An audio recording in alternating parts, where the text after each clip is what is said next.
evening, everybody. It's our high privilege to welcome Dr. Professor Lakhvinder Singh. He is a wonderful person in the field of strategic partnership. He is now in Korea, in Seoul. And it's our great privilege that at this time, when in Korea, it's almost 9:30 p.m., and he is joining us for his wonderful talk.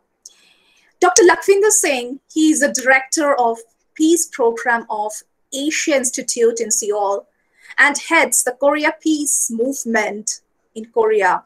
He holds 2 doctorates, one from Korean Studies in Hwangju University in Seoul, Korea, and the other is International Politics in Jawaharlal Nehru University in New Delhi. It's a very famous, both of them are very, very well-known university. Also, he received a senior executive fellowship from Harvard University in the practice of trade policy in United States. He is also managing editor in Asia Pacific Business and Technology Report.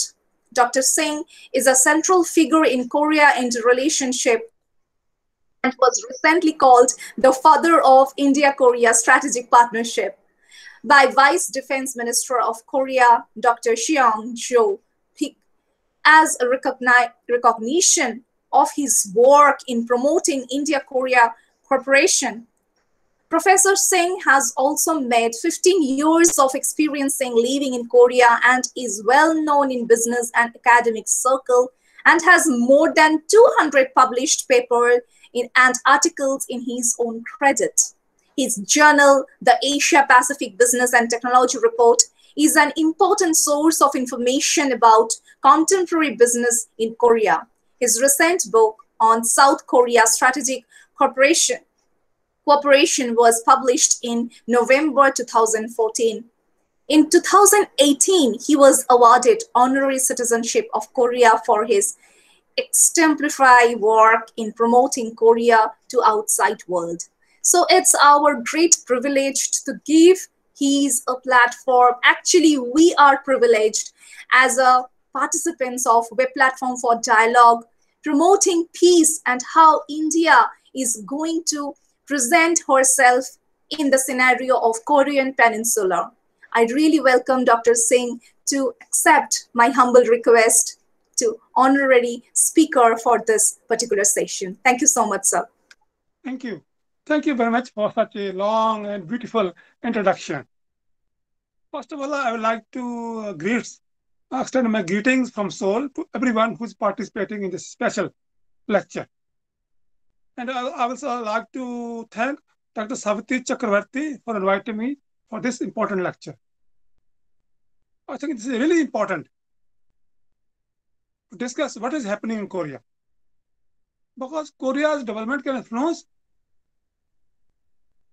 environment everywhere in Asia.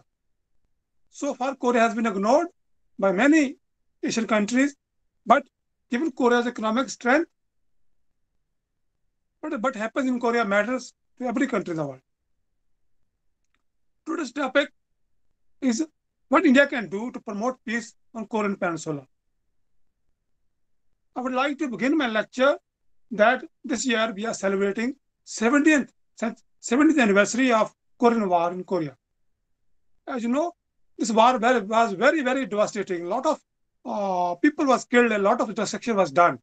And Korea paid a very high price, both North Korea and South Korea, during this war. Almost both Koreas were completely destroyed. That is why it's called a miracle on the Han River, when Korea became rich again. It was just a miracle that such a poorly and completely destroyed country can come up again.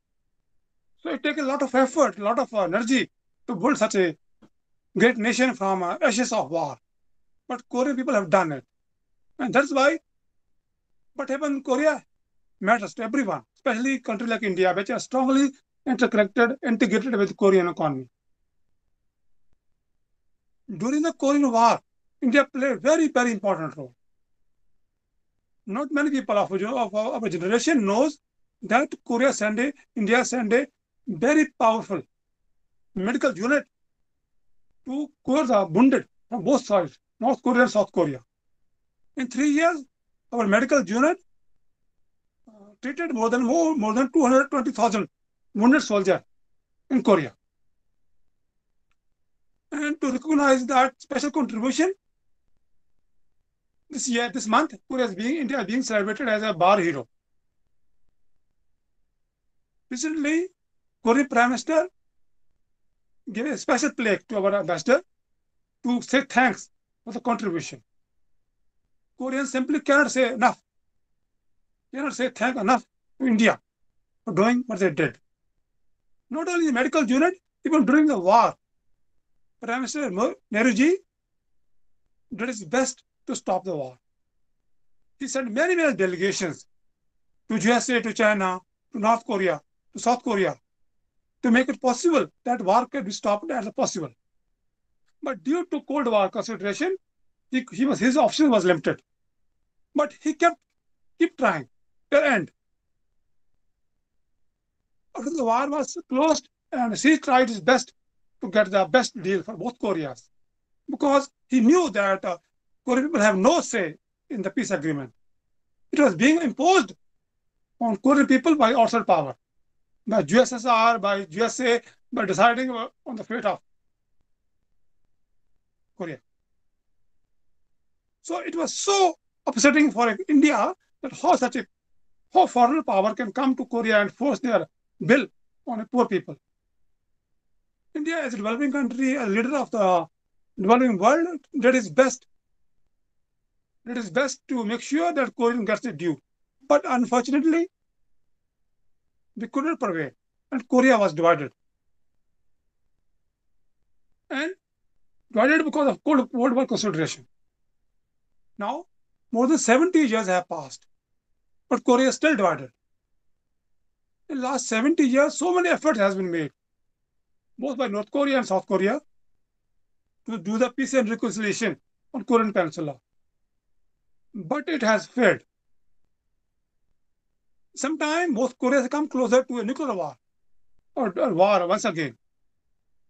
But war on Korean Peninsula can destroy almost everything. Now, North Korea's nuclear program has reached full potential. North Korea has actually stopped testing anymore, because whatever they want to test, they have already completed their test. So now North Korea has full delivery capacity. Their missiles can reach even the USA, almost all over Asia. If the war happened at this stage, it will be very destructive for not only India, not only Korea, but for the entire world. So peace has become very imperative for all of us.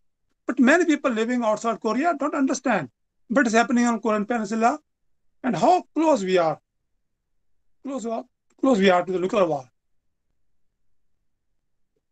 President Moon, as soon as he came to power, he did his best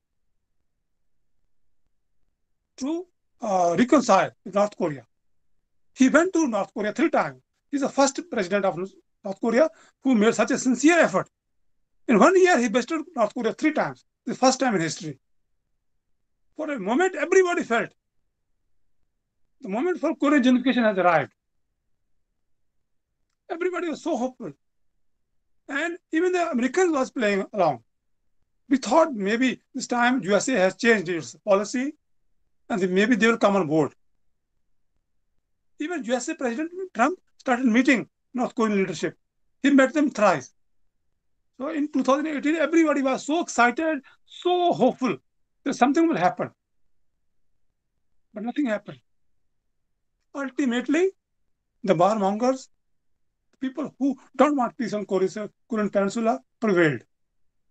Now, peace process has completely collapsed. So badly that even the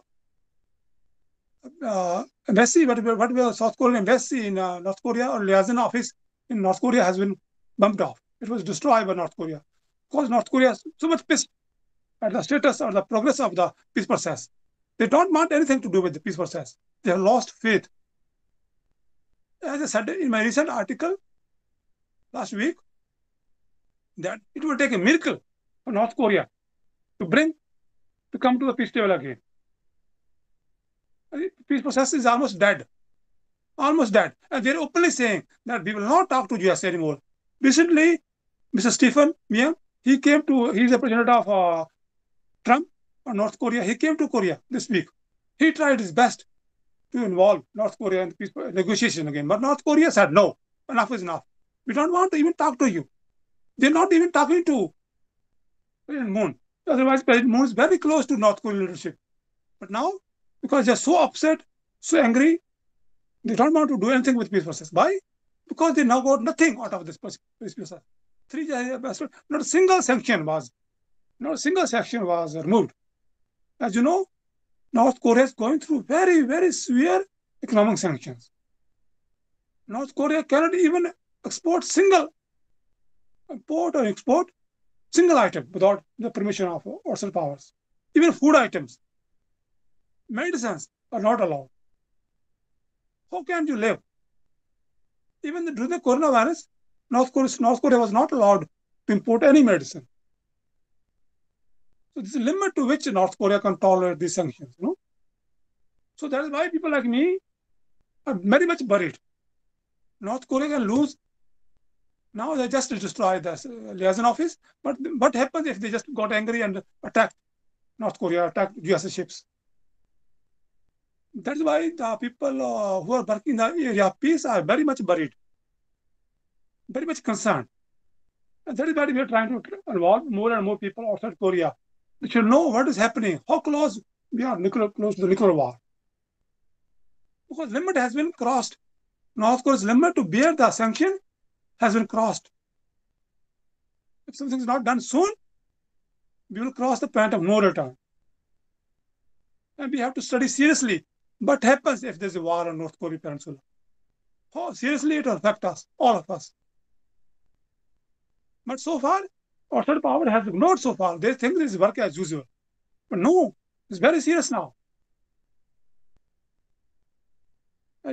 As I told in the beginning, India played very, very important role during the Korean War.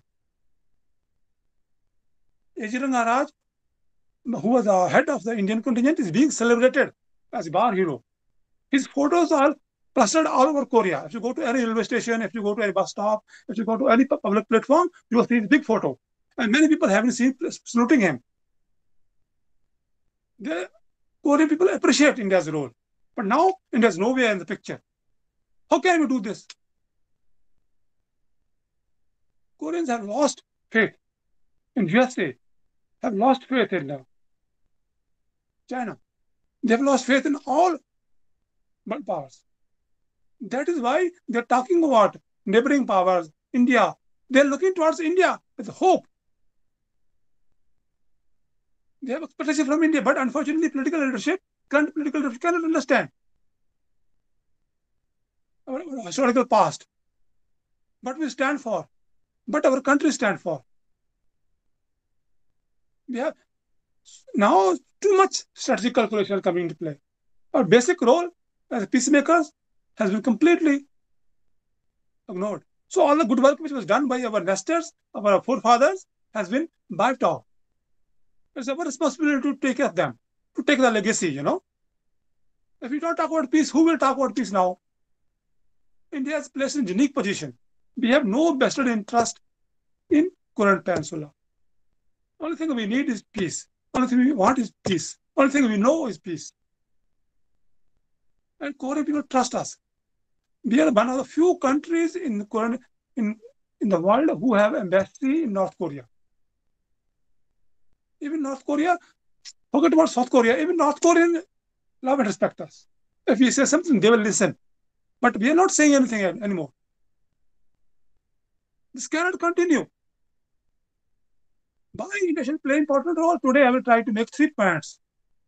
It's not only in the interest of Korea that outside power play a big role, without who does not have an interest in Korea. Of course, Korean people will benefit big way if India and other Asian country come to Korea and play a big role, because we have no vested interest. So Korean people will be very, very happy. But not only Korean people, we will also benefit from peace in Korea. So today I'm going to talk about that, how by building peace on Korean Peninsula we can strengthen India's peace policy. Unionism act Asia policy, and our strategic foothold in the region can be strengthened. We can have a serious stake in the region. So peace building is a kind of a strategic tool which can help us integrate with the region. But so far, people have failed to understand. So the collapse of peace process provide us some excellent opportunity for India. Now, at this stage, President Moon has lost faith in both China and USA. If we approach with the proposal, they will be more than happy to accept us. Why? Because they love us. Why they love us? Because we have strong historical connection with Korea. There's a kind of a mythical history that a Korean Indian princess came to Korea thousands of years ago and gave birth to the all Koreans. All Koreans draw their lineage from that princess. So they say, technically speaking, we all have Indian blood. And they know that Buddhism came from India. Even now, when you walk in the street, they call you Chakamani. Chakamani means Buddha. They salute you.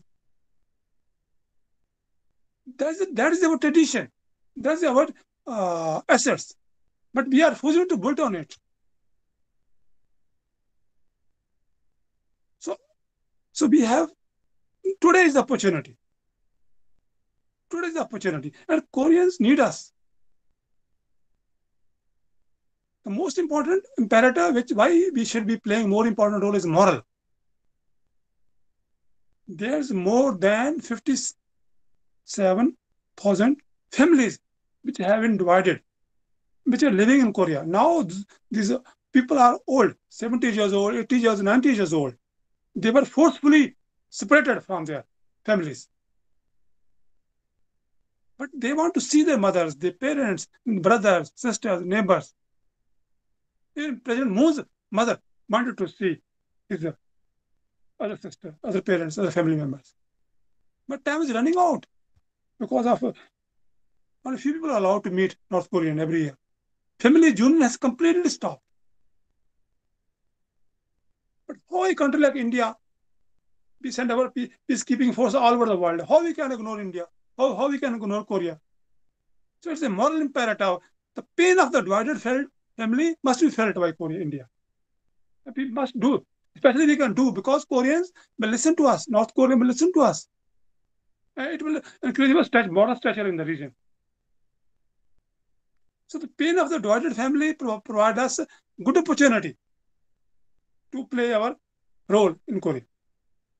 It will be very much welcome. Koreans love Indian values, family values. But now in Korea, there's serious family crisis, very, very serious family crisis. Because of extreme materialism, United family has been completely broken. 70% young Korean women don't want to marry. Childbirth rate has completely collapsed. Population is shrinking very, very fast. Soon, Korea will face very serious population crisis. But Koreans, they are spending billions of dollars. To revive the family. They think by spending money, they can revive the family. No, we have to tell them, to revive the family, you have to strengthen the family values. Money is not everything. Once you start calculating, money cannot save family. So we have to connect with our past, our family values, our spiritual values. Only then you can solve a population crisis. And Korea needs population solution very, very fast. Yesterday we lost our mayor in Seoul. He committed suicide. He was such a good person. Especially he was very kind to me. I met him a couple of times. He was chosen 3 times as a mayor. He will be the first few mayors who has been selected 3 times consecutively. But he was forced. Why? Because the situation in Korea is now becoming extremely materialism. Extreme. individualism. This kind of moral crisis is very serious. And India has lot to offer. Our spiritual investors, our spiritual values are very strongly needed here. Many people in the modern world don't like our spiritual assets, but by the end of the day, that's what everybody needs. That's why we should not give up on our past. More and more Indians losing their faith on our past, but more foreigners are coming back to the spiritual value. And Koreans, whenever they always talk about India's spiritual base. But we in India are forgotten about it. Come to Korea and feel what does it happen when the family collapses. Come to Korea and see what happens when the extreme materialism, extreme individualism prevails in society. Come to Korea, but see what happens when everybody is working for salary.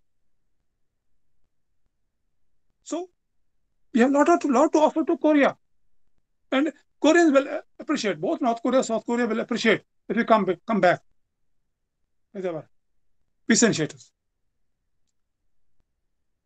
Secondly, the most important, as I told you, is the possibility of nuclear war. As I told, North Korea has completed its nuclear testing. USA did its best the last 15 years. Stop North Korea's nuclear program. A lot of sanctions were imposed. A lot of threats was given. Fire and fury was a lot of things happened here. But North Korea refused to stop its nuclear program. Now, it's estimated that North Korea may have more than 60 to 70 nuclear bombs. Some of the weapons are really huge. It can destroy. One bomb can destroy whole of Seoul. And given the status, given the environment, current environment, war can break out anytime. Even the convention, South Korean military is heavily armed. If North Korea attack, South Korean and USA airplanes can destroy North Korea in a matter of seconds, in a matter of days. Huge weaponry here. So we are sitting on a firebomb, War on Korean Peninsula, very destructive. And given the Korean economy's integration with the world economy, it will have a serious consequence for all of us. Especially India, we have a $20-25 billion trade with Korea. It will completely collapse. A lot of Korean companies are investing in India. A lot of people are coming. So a lot of strong changes. But once the war happens, everything will come together. Not only in Vietnam, everything. So it will also indirectly impact us. Directly impact us, indirectly impact us. Nuclear fallout, the consequence of nuclear fallout will be all over Asia. Climate change crisis will be very serious. Nuclear winter. We have a complete study which tells us what will happen if the nuclear war happen in Korean Peninsula. Scenario, I don't want to tell you here. Scenario is very horrifying. Very chilling, They sometimes I feel I don't want to read it. You can read only about 2 or 3 pages. The winter nuclear war on Korean Peninsula and nuclear winter. This kind of studies chill you out. Your heart start coming out once they start telling you what will happen, what kind of nuclear winter you can expect if there's a nuclear war on Korean Peninsula. It's not just a kind of imagination; it's a real possibility there. We should not ignore what is happening. So, to prevent a nuclear war on Korean Peninsula is a fundamental imperative for us, all of us. If we don't do it, it can hurt us very deeply. Not only economically, but otherwise also. A lot of good people in Seoul, South Korea, North Korea, nuclear winter, even in East Asia, Southeast Asia will die. Fallout will spread almost all of Southeast Asia. So, preventing a nuclear war is second imperative where we should come in and play a bigger role. Third, last but not the least, is the strategic imperative. As you know, for Korea, peace building, unification with Korea is very important. Now, earlier, our practice policy was based on economic imperative. We was trying to strengthen our economic engagement with the region. So economic tool was our main tool to integrate with East Asia. But now what is happening? Economic realities are changing. With the successfully RCEP, China signing the RCEP with the 15 countries in the region, whole economic scenario, whole economic architecture is going to change. Almost whole region is going to be sucked into China dominance areas. Where will we go now? How can we trade with Malaysia, I think Thailand, when these countries are heavily trading with China? You know, all the products will sneak into Indian territory, into Indian country through. So what's the point of not signing RCEP? So this economic integration, China's economic integration with Southeast Asia, with the regional countries, is going to have a very, very strategic consequences for us. So our economic footprint in the region are going to be decreased as we speak. We will not be able to engage the region as much as we used to do. Currently, we have more than $70 to $80 billion trade with the ASEAN. But after that, we don't know what will happen. Because Chinese products will be flooded with the whole market, whole region will be flooded with. Once the comprehensive partnership become operational, whole region will be flooded with Chinese products. And it will become very, very difficult for India to create a wall to stop Chinese products. So the whole argument that we can stop Chinese products by not joining the RCEP is wrong. It may not work. It may not become functional in the actual reality. So if we are not dealing with the region economically, what are the other options for us? Nothing. So if we play a more active role in regional problems, we can have our footprint. So peace building is one of those special issues. South China Sea is another. And natural resources in the Indian Ocean is another. So once our economic footprint started decreasing, our peace building footprint should start increasing. In this way, we can keep our hold in the region. But for that, you have to have a strategic perspective. So far, we have failed. We have failed to develop a strategic perspective. That how seriously piece of peace and Shadow can offer our footprint on Korean Peninsula. That is what I strongly suggested. In my recent interview with the India magazine, I strongly suggested India-Korea defense partnership. Not many people was talking about defense partnership a long time ago, but now we are talking about defense partnership comes from this angle, that if Indian Navy and Chinese Navy work together in the Indian Ocean, we can still keep peace, even if the USA Navy withdraw from the region. But if South Koreans are not working with us, what are the probability and what are the potential India keeping peace of war, peace Indian Ocean? What our strengths are there? Our capabilities, our abilities in Indian Ocean are limited. We need partners. We need Japan. We need Korea to sustain peace in the post-USA era in the Indian Ocean. Otherwise, Chinese Navy will dominate the whole region. Strategic imperative. But why Korean will help us? Koreans will help us only when we help Koreans. How can we help Koreans? Korean needs unification. They want to unite their country. Once we unite Koreans, once we help Koreans to unite the country, Korean will help us in return. Because they also need free and open communication, sea lines. Because 95% of Korea's trade come through Indian Ocean.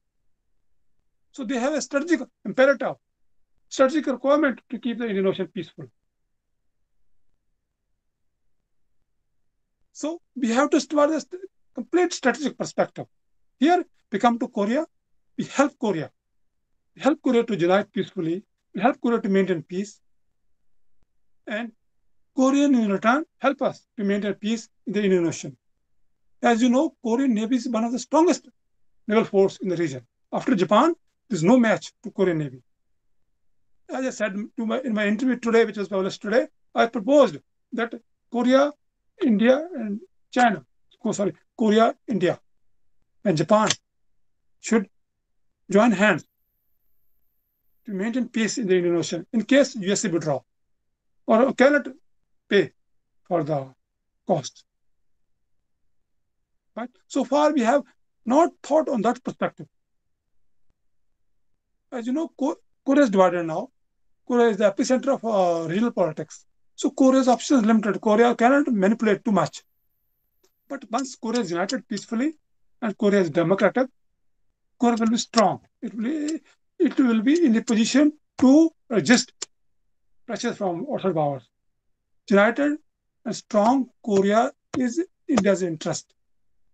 But so far, Indian strategic thinkers have failed to understand this important point. How United Korea can help us. How United Korea can be a strong deterrent to war in the region. So, the time has come when we should start speaking from a strategic perspective. But unfortunately, most of the time, our Indian diplomats, our policymakers, always, whenever they come to Korea, they always talk about economic perspective, economic angle of the cooperation. But time has come when we should broaden our perspective, broaden our engagement. So far, India's role in the peacemaking is very, very limited. We just give statement here and there. Sometimes we celebrate some peace functions. I organize some peace seminars.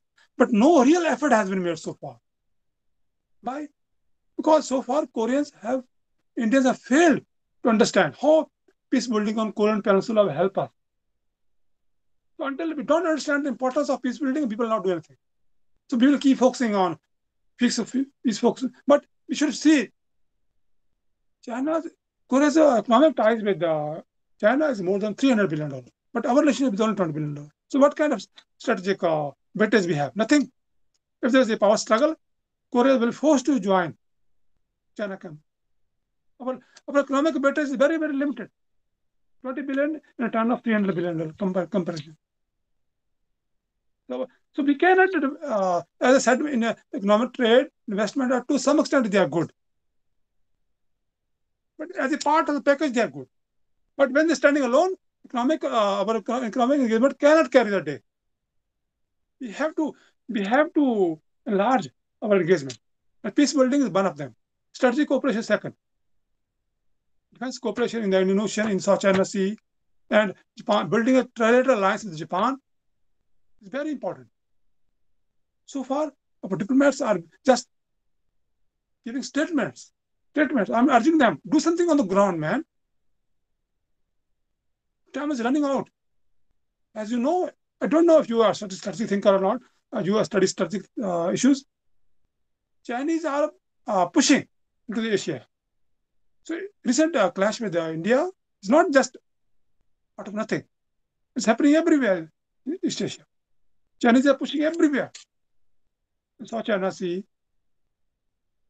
in North Korea, South Korea, everywhere. Sometimes it's military pressure, sometimes it's economic pressure, sometimes other kind of pressure, cultural pressure. Today, more than 18 countries having a border clash with China. So do you think it's out of blue? No, it's part of well-calculated strategy to ignore what is happening in the region. Power shift is happening in the region for real. 20 years ago, when I came to Korea, USA was the most dominant power in the region. But now, China is everywhere. Until we don't recognize the strategic implication of this power shift, we will pay heavy price. We need this region. And our current policy of Asia policy is very, very limited. Not enough to strengthen our foothold in the region. We have to get involved more seriously in the regional issues. Peace building is just one of them. And why I choose peace building to start with? Because everybody in the region accept our peace credentials. And we have a genuine concern because our past history tells us how seriously we tried to build peace on Korean Peninsula. And Koreans need us. But if our diplomats, if our officials don't want to move finger, how can we do that? I have no Indian scholar has written so many articles from the day one. Every week I do something: seminar, conference, article, presentation, or meetings focused on enlarging India's involvement, integration with Korea. But so far, ground result is zero. Almost symbolic statements coming from here and there. Sometimes, if you're okay, that's saying we will give some statement for you. That's the whole thing. They're not convinced. They're not convinced. Believe me, our officials are not convinced. When our Modi ji came to Korea, I was invited to his reception. Modi ji used very high words. He came. A lot of hope was rose. Oh, that now time has come. We will do something here. But once he left, all his words, all his statements was completely forgotten. Our official never cared to look at the speech even one time. Everything he said in Korea was completely ignored, completely forgotten. And whenever I say, sometimes out of in front of my face, they say, okay, let's do it. Sometimes they involve me. Sometimes they say, okay, but they're not ready yet. Why they're not ready yet? Because they are not convinced yet. Why they request? Because they're not trying. They are refusing to accept the power shift happening in the region. Korea is very important for us. There's a reason. I'm trying to tell here to my friends, there was reason, very strong reason. Nehruji sent such a big force to Korea. He sent some of the best lieutenants to Korea. Well, then he tried so best that Korea remains united. United Korea is very important for us. But nobody has ever tried to understand what was happening in Nehruji's mind when he spent so much resources, so much effort on Korean Peninsula. Because United Korea is good for India in every respect. No, many people don't know, but when Tagore visited Japan, he openly said that Korea is the epicenter of Asian civilization. Not many people know. Many people think that civilization came from China or Japan. But no. Everything started from Korea. Korea is ancient land. Even Japanese, even Chinese learned from Korea. This is a historical fact. But just because Korea is a small country, you cannot ignore their contribution and their strength. There was a reason why Tagore called Korea lamp of East, because Korea enlightened the whole of the region. And that is why Nehruji sent such bigger sources, such big forces to Korea to help make sure Korea is not divided and Korea is united, that the Koreans don't kill each other. But now, despite all the best effort, all the energy being spent by me, there's no response at all. By the end of the day, sometimes they make me hopeful, letter saying we will do it. But then, after some time, everything comes zero. Again and again, it's happening the last 5 years. Some project is erased, some Modi comes, some speeches are given, some agreement signed, but then ultimately things come nothing, and we are zero. And we are empty. Again and again, and time is running. And China's engagement, US is withdrawing, and China's engagement with Korea is increasing at the super speed. If you go to any market, you will see Chinese everywhere. So where we will go? If we are not economically engaged with the region, if we're not strategically engaged with the region, where we will go? I hope you guys remember my article around 6 months ago. I wrote an article in the Diplomat, Can India Survive China-Centered Asia? That was happening to my mind that time when I wrote that article. We cannot survive. If the whole region tilts toward China, we cannot survive. We must not let that happen. Our integration with the region is very, very strategically important. And with the RCEP in place, our economic chances are very, very less. We must think strategically. We must have a broader perspective. We must have a greater vision. If we really want, and Korea is the country where we can do it, because Korea is a unique place for us. Korean people's respect for India is limitless. When I walk the street, they think I'm kind of when I walk in the street, they think I'm kind of a saint. I'm kind of a spiritual leader. They always bow. They think every Indian is a saint. Every Indian is a kind of they feel like that. They think because Buddha came from India for many stages. You will feel. I tell them, no, I'm just a professor. I'm a normal person. I'm looking for a simple living in Korea. No, I'm not a saint, but they think you must be a good person.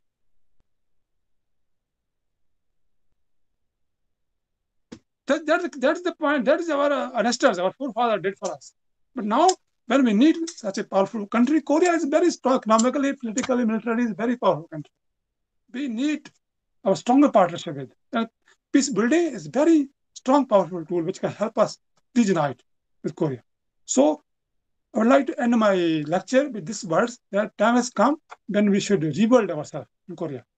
It will help us in many, many multiple ways. Thank you very much.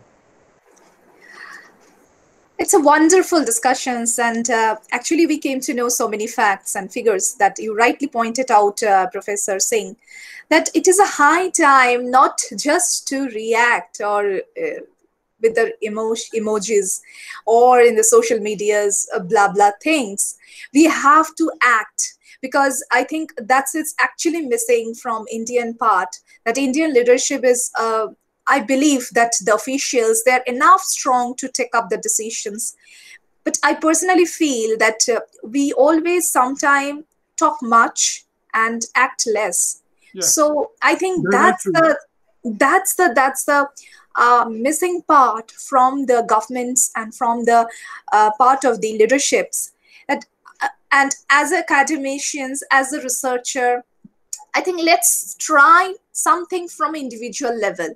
And from that motivation, actually, I created this platform, the web platform for dialogue, to at least connect individually.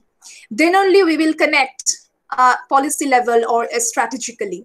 Let's try something, what we can do as an individually, the contribution. It would be very small. It would be, but with the small little things would be very, very, very important to create a bridge between India, Korea, China, even India, North Korea, South Korea partnerships together. Because I always personally believe that we have a great potentiality to act as a team. But as an individual, we are nothing. So if we are together as an Asian cultural bonding or beyond that, I think that would be a miracle step towards the development process. And it would automatically a mutual cooperation and, of course, mutual gain from this perspective. Thank you so much personally, Dr. Singh, for this wonderful, eye-opening remarks and lecture.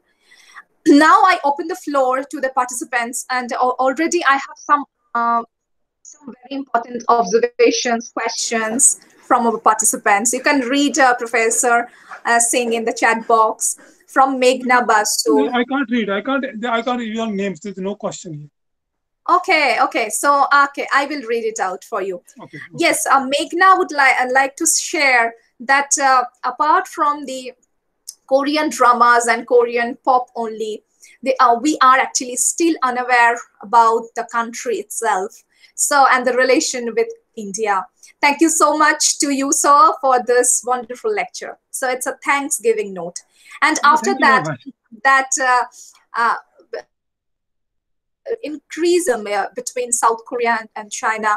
Right now, we are investing in Japanese market are very useful for India. So we have opportunity for the economic terms in such a way. Earlier, only automobiles, technologies companies of Korea were important, but nowadays there are many stores of Korean brands related to skincare and other accessories available in malls. They are not too expensive. People are looking forward to more Korean alliances. It will also be a proper strategy of India against China? That would be a wonderful point. Thank you, Meghna. Thank you for this wonderful point. So would you like to say something on this? Because even when my husband was in Seoul, and actually he bought so many things from Seoul for me, none of them actually from China. All of them are made in Korea, and it's written actually. And I can take a particular name of a product that still I'm using the product, The Face Shop, a very, very good skincare product from Korea, South Korea. And it's miraculous product actually. So would you like to say something on this particular, sir? Actually, I just want to agree with the question that, of course, we started with high-end products, but time has come, then we have to go to spread out to small products, So if you go, as you said, rightfully said, cosmetics, small products and notebooks, almost everything is being sold in Indian market now. Right. So I think if we have a potentiality of the market capture. If the Japanese and Korean team would be all together, set up the markets in India, that would be, I think, wonderful opportunity for India also. So yes, that's what I want. Always want. As you know, you introduced me. I was running a business magazine for 6-7 years. So that was the whole idea that we should high-end products is okay, but we have to bring to low-end products. Otherwise yes, we can integrate with India and Korea at a lower level. exactly. Now, And from Dipankar Bhattacharya, we have a question that I wish to know something about South Korean response to China's Belt and Road moves, and also the response from North Korea as well. So I think that's in your next lecture series number 2. Dipankar, I would request you to be connected with us on 13th of July. On Monday, we will have another discussions with Professor Singh. So I think he will definitely answer you your question on that day, because we have an entire discussions on that particular topic. So it's very relevant. And from Dr. Aniruddha Burman would like to say that as China has taken under its fold all our neighbors, we should now be proactive to have more friends with us. Yes. What would you like to say, sir? Like, we should have more collaborations to protect ourselves, or to just be safe from China. What would be our strategy? You have to think seriously. First thing is that our leadership should accept the reality that power shift is happening. And USA, which maintained peace in the region, is not in a position to sustain the current security structure. Once we accept the reality that current security structure is unsustainable, we have to build a new institutional mechanism to maintain peace. A lot of things will follow. So far, we have refused to accept the ground reality. We are not saying. So if you talk to some official, they will say, okay, US is here, it's not going anywhere. Once they say, they close the whole discussion. So all this discussion comes to an end once they say, oh, Americans are here and they will stay here for more than 20 years. So what's the point of discussing a new institutional mechanism? What's the need of alliances? What's the need of partnerships? Right? Just focus on money making. The fundamental problem with people like me who are working on the ground, we have so far failed to convince that power shift is happening, that it will not to take too long for China to overthrow the current system, But for the official, that's not a good point to start with. They say, oh, it's okay, US is going nowhere. So Indian policymakers are in great denial, But if you look at the ground data, you will see that US China's engagement, economic engagement, cultural engagement, political engagement, everywhere. Look at data, Look at the military budget China is spending today than 10 years ago. Then look at the trade, look at the foreign aid, look at the students going to China, look at the airplanes, look at the Chinese in the streets, look at every fact. Every data tells you that power shift is happening. But when we go to officials with a proposal, they say, oh, what's the point? What's the need? USA is going nowhere. USA is going to maintain this current security order for at least for 20 years. So our generation can sit quietly and we don't need to do anything. Got it? That's the point. My point is, no, we have to accept what is happening. So far, but for the diplomats, this is easy combination, sir. I'm proposing India-Korea Defense Cooperation. Many people, today my interview came out in the Indian magazine. I got more than 1,000 congratulatory messages, but not a single diplomat cared to send me messages because they don't want to accept the reality. Why? Because they don't want to say. They don't want to say power shift is happening. They don't want to say that China's influence is increasing. They don't want to say that the space being left by USA is being occupied by China. That's the problem, my friend. Otherwise, there's a limitless options for us at this stage of time. If we accept the reality, if we accept just we have a problem, we have so many options to strengthen our country, to build a new strategy for us. Koreans are ready to join us, Japanese are ready to join us, Vietnam is ready to join us. But so far we are stuck in a empty talk. Nothing concrete. We just do some military exercises. We just do some exchanges and speech and stuff. If you study very, very deeply, all the interactions so far with East Asia is only skin deep, very, very skin, very, very thin, not so concrete cooperation. The Chinese are happy that Indians are in great denial. They don't want to accept. The Indians are just even with Vietnam, our relationship is not so strong. Forget about Korea and Japan. So where we will go until if the officials don't even let you start the discussion. The officials just cut off you the moment you start. I'm being invited to discussion to seminars almost daily basis.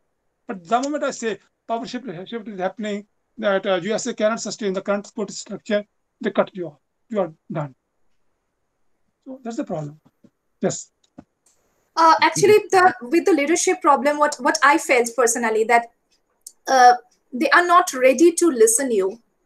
At the moment when you are not ready to listen others, yes. It could be your in a for, in against, or whatever.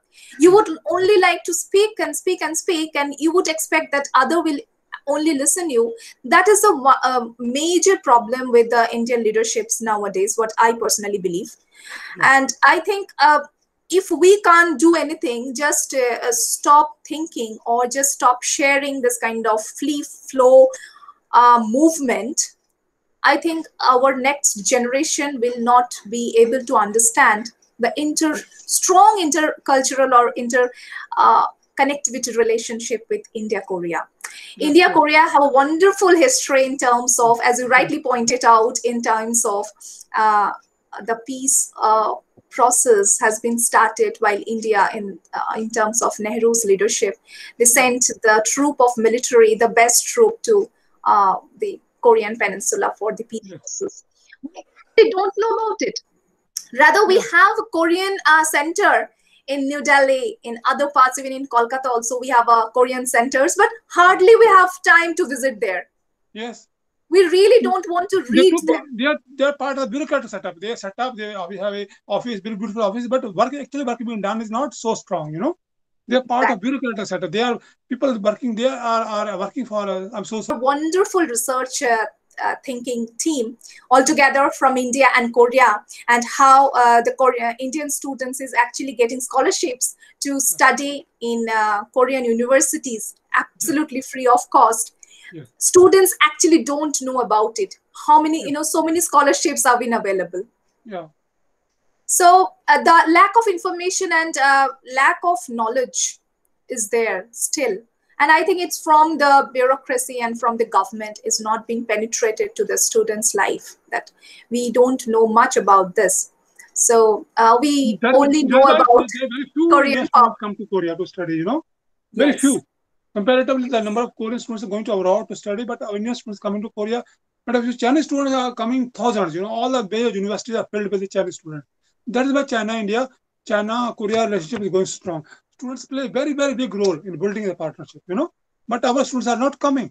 Why they are not coming? Because there is no information, Exactly. That's what I believe, that I think more and more collaboration like this in the webinar series, or maybe with the write-up, or with the research proposal, joint research paper, I think that would be the opportunity when we actually able to share our thought process, that maybe not necessarily always channelized with all together. It would be conflict process. It would be totally different thinking. I think may not be just the copy-paste thinking process by you, sir, Professor Singh, but it would be the complementary with each other when actually the conflicting situation is being published page by page. So it would give us the more opportunity to know about what is happening in South and North Korea. Yes. We can't able to comment unless and until we will know the real facts. Yes. So the information is actually missing. We are only believe in the published in social media, whatever is publishing. We are just grasping the information in a very little, and sometime it's been fake information from social media. We are not able to take the actual information, and the media literate we are not. So I think that is one of a major problem for the Indian students, that they are willing to be educated by these social media publications. They are not ready to read the actual material available. So thank you so much, sir. We are almost at the end of our discussions. I really would like to have some of your key points that maybe with 2-3 lines would like to please share with us, that how India can be a very important factor for this peacemaking process, in a very nutshell, like a summary of your talk. Okay, once again, I would like to say that India has the opportunity, because peace process has collapsed, and President Moon looking for new partners, and India is very good partners. That's my one point. Huh? Number second point, that India has strong peace credentials. India has history of peacemaking. So if India come to the region, India come to the Korean pillars, everybody will accept it, right? Because we have our history. Another point that my point I want to make is that Koreans can learn a lot from India. In their economic, in their family life. So Koreans also have a lot to learn. Last point I want to make is that it is in the interest of India to work for a united Korea, stronger Korea. United Korea, peaceful Korea, democratic Korea is in India's interest. And the sooner we realize that, the good for us. And there's a potential for working together to maintain peace in the Indian Ocean. Until we don't help Koreans, Koreans will not help us. We have to help each other's strategic needs. Our need is peace in the Indian Ocean. Korea's need is unification of motherland. And we share their ideas. We support unification of Korea. Koreans support peaceful Indian Ocean. So they agree that Indian Ocean should be peaceful and free and open. And we agree that Korean Peninsula will be united, democratic, peaceful. So there's no conflict at any point, at any stage. Only thing that we should accept it. So far, we have failed to understand the potential, the window of opportunity. People like us and you and me should try to highlight the window of opportunity which exists at this stage. And that is my whole meaning of today's lecture was this, that window of opportunity exists between Korea and India. And people who understand the opportunity should try to make it happen on the ground. That's all I want to say. Thank you so much, sir. Thank you. Actually, I really would like to thank personally from my end and from Web Platform for Dialogue, the entire team. The dialogue is what we actually need to act very, very quickly and very optfully, because this is a high time in this particular pandemic. And pandemic is actually giving us the opportunity to more virtual lectures, webinars, to join anyone from all over the world, to be in a very small room, in a very window-based scenario. So here we are actually starting our journey, not to end the session, not to say goodbye, but this is our starting to connect you, whoever is present here today. I really, really request all of you to please search in Google about Dr. Professor Lakhvinder Singh. He is a wonderful, finest person who is trying. Are you?